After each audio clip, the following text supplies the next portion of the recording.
Good afternoon, I'm Anik David, and my presentation is titled Microbiome Profiles of Push-Pull Companion Plants. So I'll go through this outline. So to start a bit about push-pull system. So push-pull system is an effective, ecological, and cost-effective technology which is used to control the major pests of staple cereals in sub-Saharan Africa. So major staple crops in sub-Saharan Africa are sorghum and maize, and the major pests which cause devastating effects in the field are Striga, which is a parasitic weed, and Stem-borers, which lie larvae on these plants and they burrow into the stem. So push-pull uses intercrops between rows of maize and sorghum, and these intercrops produces chemicals which push or repel away the stem-borers from the maize or sorghum.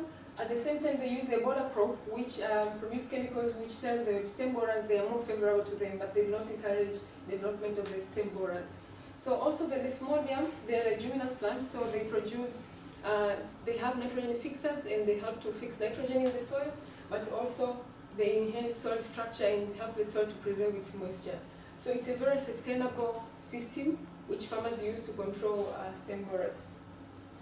It's also called a stimulant-deterrent approach to control this problem. And these two pests, if they are left uncontrolled, may lead up to 100% loss of yield. And the other measures rely on the use of chemical herbicides and pesticides, which are not only expensive to the small-scale farmers, but also they have limited effectiveness. For example, the stem-borers usually, they burrow into the stem and they're not easy to reach by the pesticides. And the technology is already used by more than 100 farmers across East Africa and Southern Africa, and it's very useful in helping address the concerns associated with food security, especially now with the growing population and the impacts of climate change. So this plot is a picture I took this year, and the beautiful pink flowers are the Striga weed, the parasitic weed, so they attach on maize and they suck the nutrients and suck the life out of the nutrients.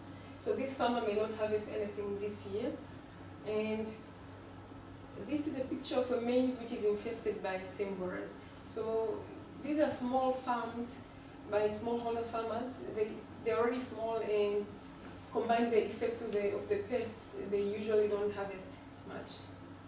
So the system, apart from just improving yield of maize, has other benefits, because, for example, the companion and border crops can be used as fodder for cattle to improve milk production, but also it's a holistic approach which also promotes sustainable environment and improve the income of the farmers. So the general objective of this study, my study, is to analyze the contribution of soil microorganisms in effectiveness of this technology, but specifically the question I'm asking myself, what is the effect of the push-pull system on microbial composition in the soil?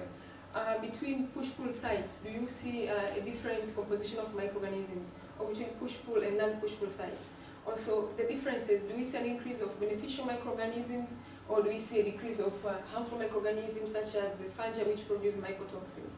But also I'd like to know the contribution of these microorganisms in production of volatiles, which are very important for controlling the Striga weed.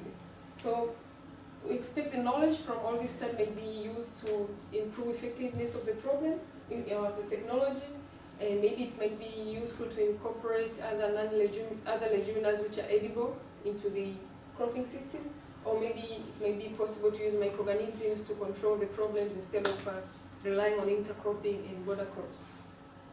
So the methods have not been really developed yet, but I expect to use both wet lab experiments and field trials involving metagenomics and volatile weeds. So it's a project funded by SIDA, Food Security Bilateral Capacity Building Program. It will be conducted between SLU and University of Dar es Salaam in Tanzania and ISIPE Kenya, where they developed this technology. Thank you.